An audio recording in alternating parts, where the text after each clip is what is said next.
All right, well, you know what? Sometimes you just don't realize how lucky we are to live in Hampton Roads until you run into a tourist. That happened to me yesterday as I was checking out another favorite local spot. We are now connecting Tucson and Taiwan in today's postcard from Hampton Roads.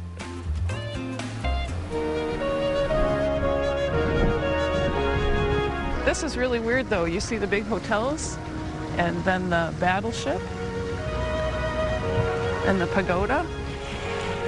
Well, where else but Hampton Roads can you see a skyline that includes a battleship, buildings, and a pagoda? It is a long-standing symbol. It was built in the 1980s to represent the friendship between the state of Virginia and Taiwan. Lots of you wrote in and said it's one of your favorite places in Hampton Roads. But for this week's postcard, we actually found some tourists. Rob and Linda are visiting Hampton Roads from Tucson, and you stopped at the pagoda. How come? Well, it just seemed really out of place. And then I saw the battleships behind it and decided I needed to take a picture. And we love the entrance. Rob noticed the entrance. So what else do you plan on doing while you're here?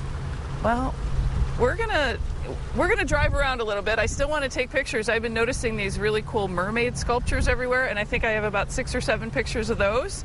And then we're actually heading to the Outer Banks for a nice, wide open, deserted beach because it's cold. I think you are going to get that. Yes. What caught your eye about the pagoda? Was it the building or the gardens? Well, when we were driving down the street, I noticed the entryway, and I thought it was a very unique entryway, and then behind it the pagoda, and behind that the battleship. So just the same things that you had mentioned.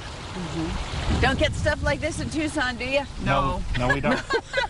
But you get warmer weather. Yeah, we get warmer weather, and the cherry tree is awesome. It's the first one we've seen since we've been here, and we're heading up to D.C. eventually for the Cherry Blossom Festival, too. So you guys are going to be on the moves from Norfolk down to the Outer Banks and then up to D.C. Yeah. Yes. Well, enjoy your time, and thanks so much for stopping to talk. Thank you.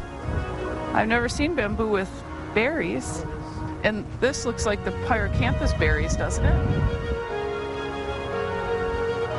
Oh, it looks like they light it up at night. There's lights in the tree. Oh, that's pretty. It's black. Does it have a name tag?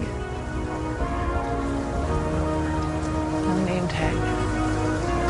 I'm going to take a close-up of this one.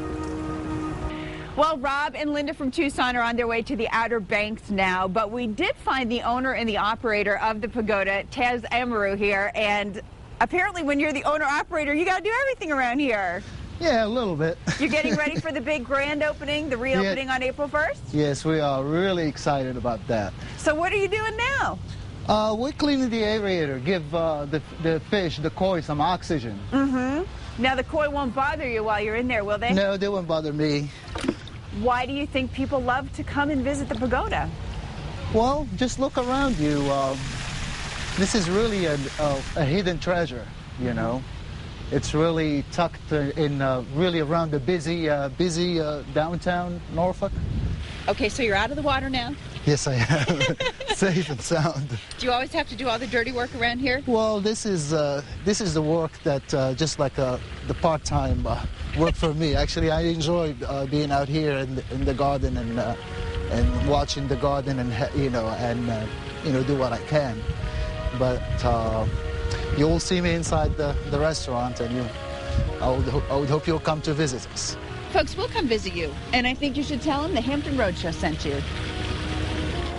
So pretty. I know. Thanks again to Az for letting us put a microphone on him as we walked around in the koi pond. And also Rob and Linda, I hope they could see that this morning. They're down in the Outer Banks this morning. It was so fun to run into them yesterday. But the most asked question about the pagoda is, where is it? But I mean, it is right near the Wisconsin. If you were to go down to Nauticus in the Wisconsin and just kind of keep walking around that boardwalk to the right, you can get to it through the Freemason neighborhood. But if you are driving by on Waterside and Bush Street, you are not going to see it. But it's right there. You just can't see it unless you approach from the side or from each side of the pagoda or the water. He called it a hidden treasure, and that's exactly what it is. And nothing like visitors who come to our area to really point out the fact that we really have something great that probably folks don't go visit as often as they should. Yeah. So the opening is tomorrow night, is April 1st, so they're having a special event there. And, you know, when folks wrote in on our Facebook page about the pagoda, it came out a lot when we were talking about photography and weddings, because they do those kinds of things there, too. So, you know, we saw a lot of people, you know, walking to work and running by, and it was a great little spot. That's neat. I'll have to go check it out. Keep those postcard ideas coming. But if you do go to the pagoda, don't feed the fish.